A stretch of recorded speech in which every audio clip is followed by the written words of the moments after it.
My name's Arjun. Thanks for the introduction. Thanks for inviting me. So it looks like I'm going to be the only guy who doesn't have actually any cool videos or anything.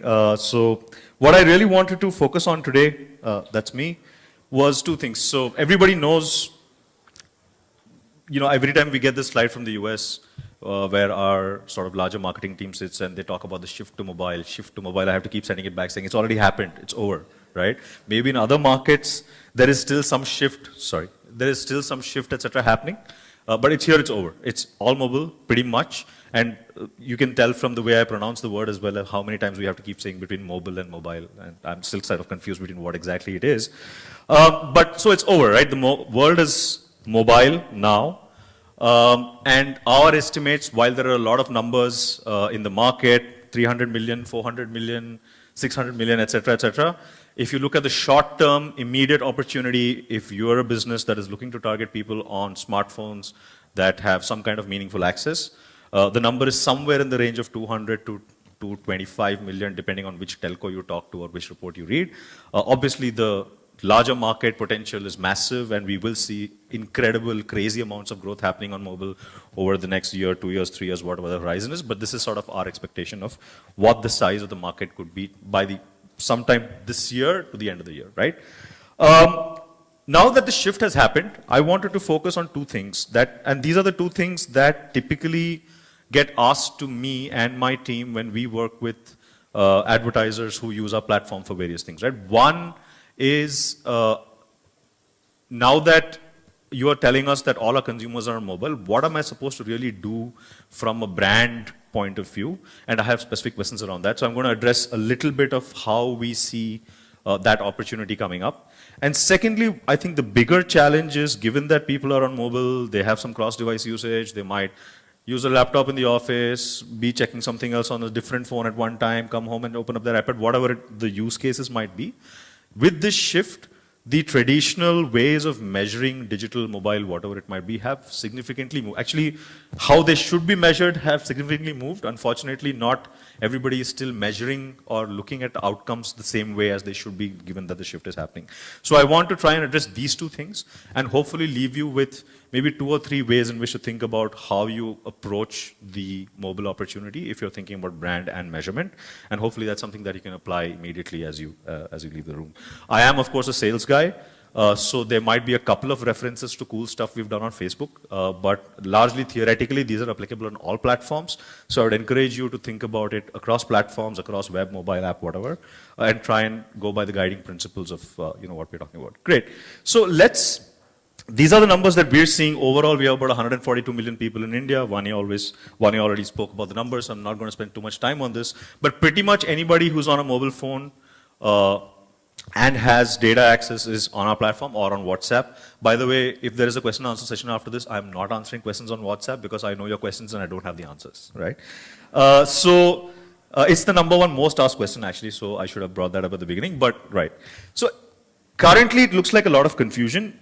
Our company, fundamentally, if you listen to the way Mark speaks about the company or the mission, etc., it's about connecting the world, making it more open and connected. But fundamentally, it is about people. In fact, we went to such an extent that I think up to 2000, maybe early 2015, we used to report our user numbers in MAU.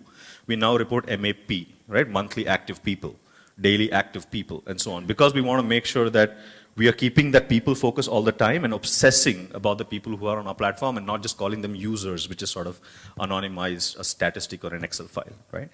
On mobile, the most important thing is to focus on people and not various other metrics that might be floating around, because that is the only way you can really make sense of what's going on as people move through the journey or through the funnel, as we like to call it, and how they're actually behaving, right?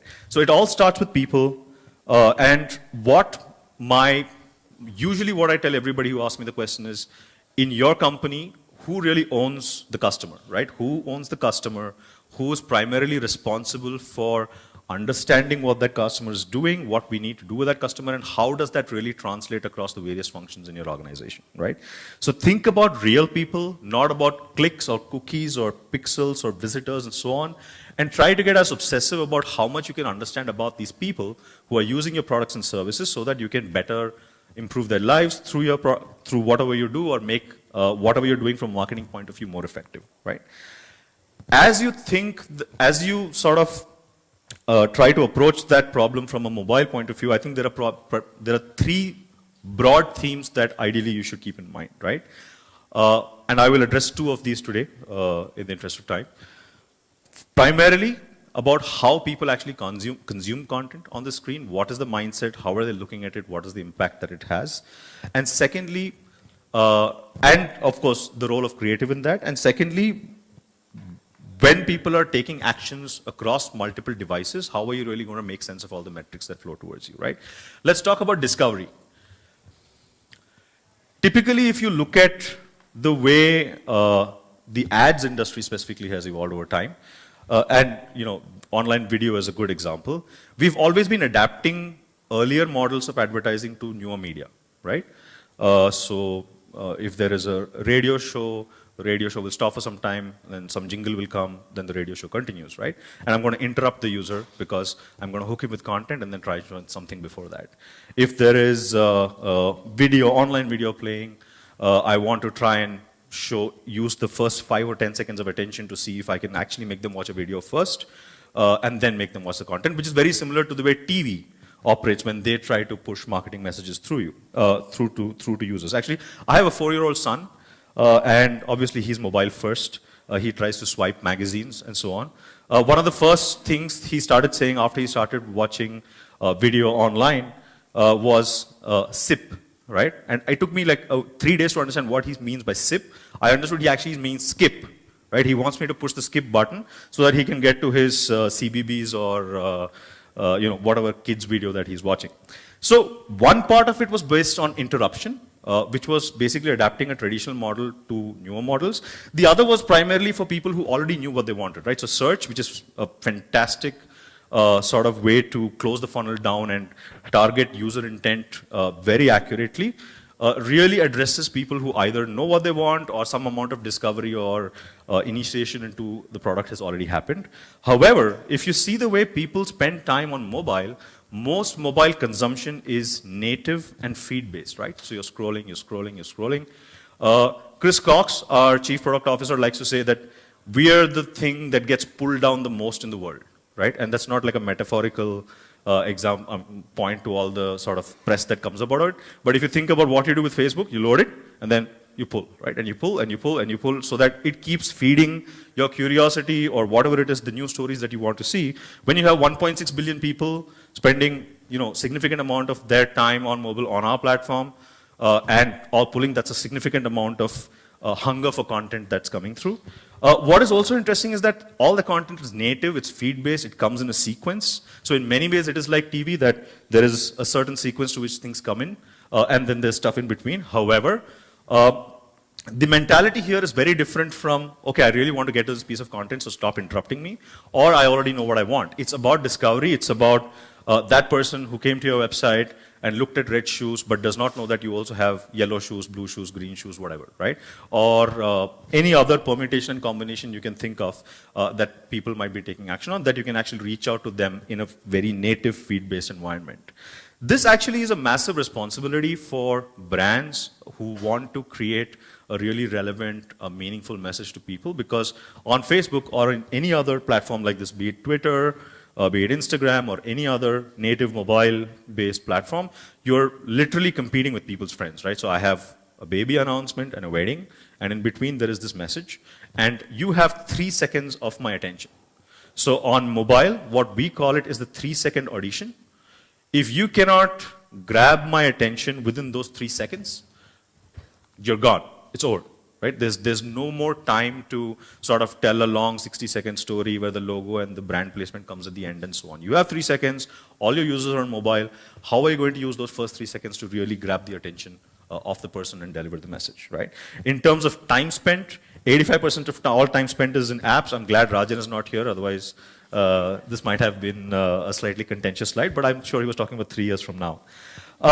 So like I said, in a feed-based environment where people are constantly looking at the screen every day, which is intensely personal to them and knows a lot about them already.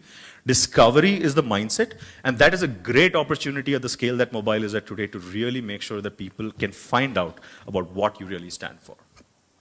Right. Cool.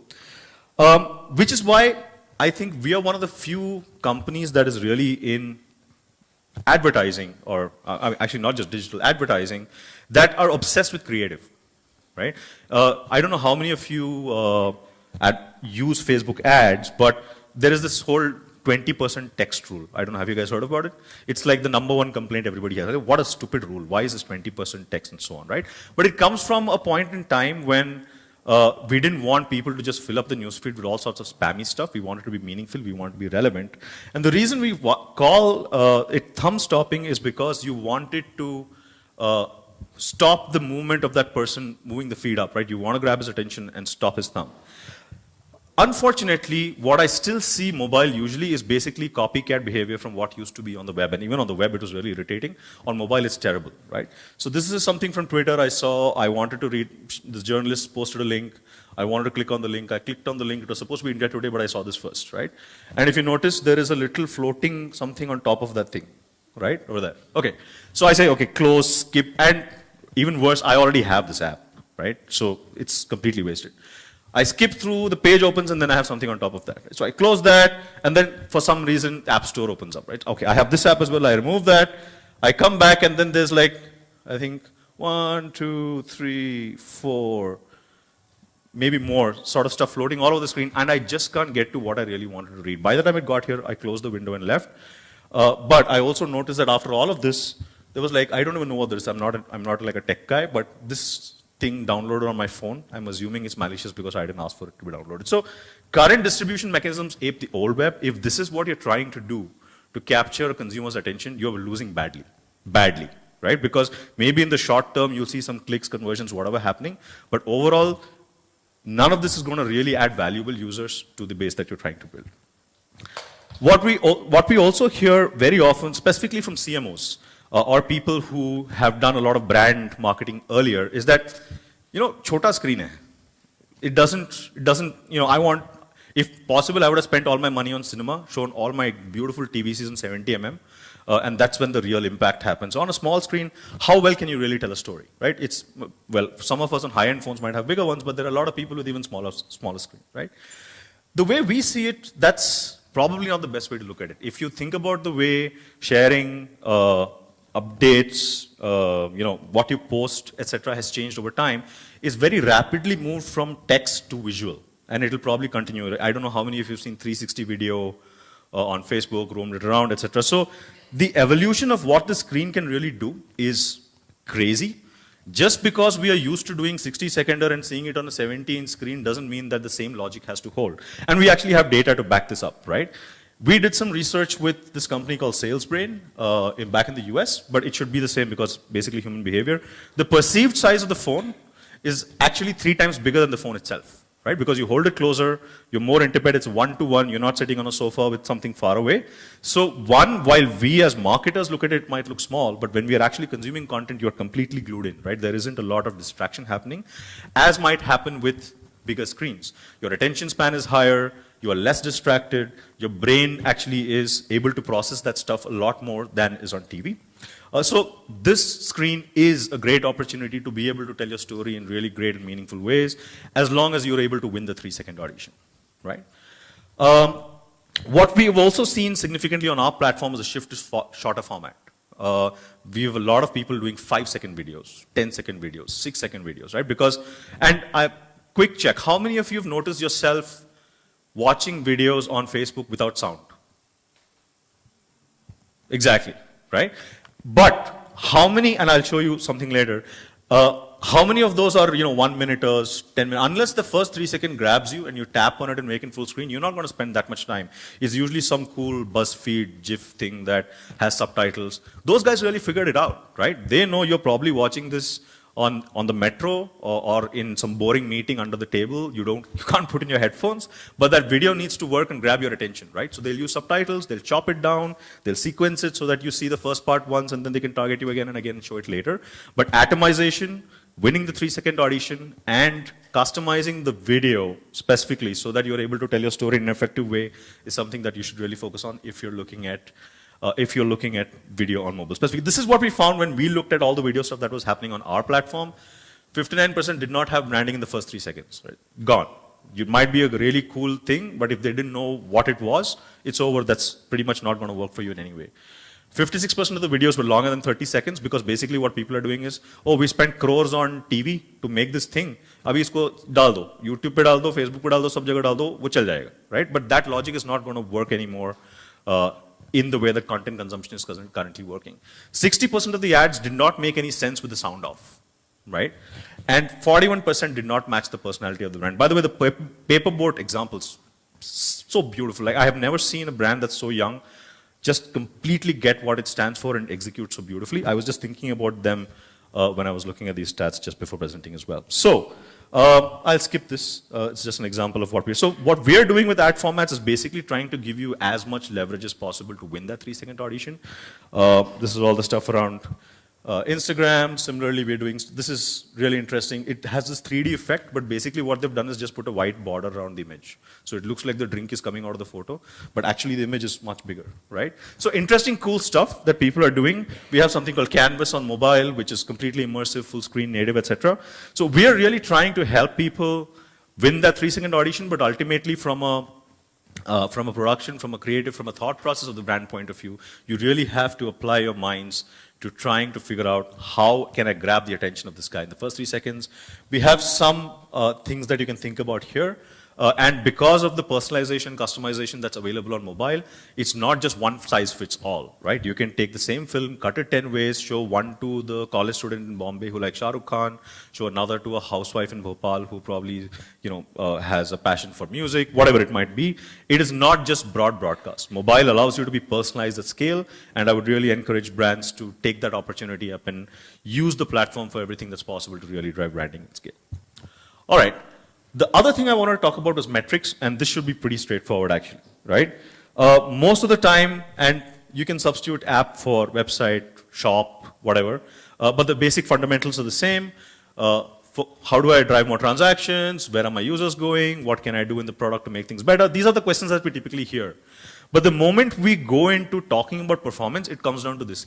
CTR kam hai. Clicks to impression ratio, whatever, all sorts of stuff. We did a bunch of research and found that honestly, specifically if you're a brand advertiser, there is no correlation between clicks and what people think about your brand, right? Even from an ROI point of view, there is limited correlation between what CTR you have and actually what's happening on the business side of things. Specifically on mobile, these metrics don't matter anymore. You have to focus on the outcomes and not just the output of your marketing.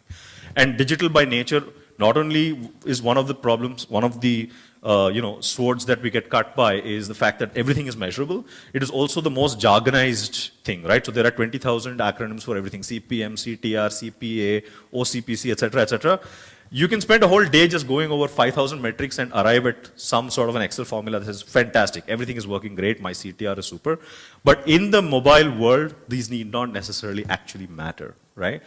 More importantly, for people who have an app, we keep getting asked this question: CPI, come karo. Get me 20 million users at 20 rupees, right?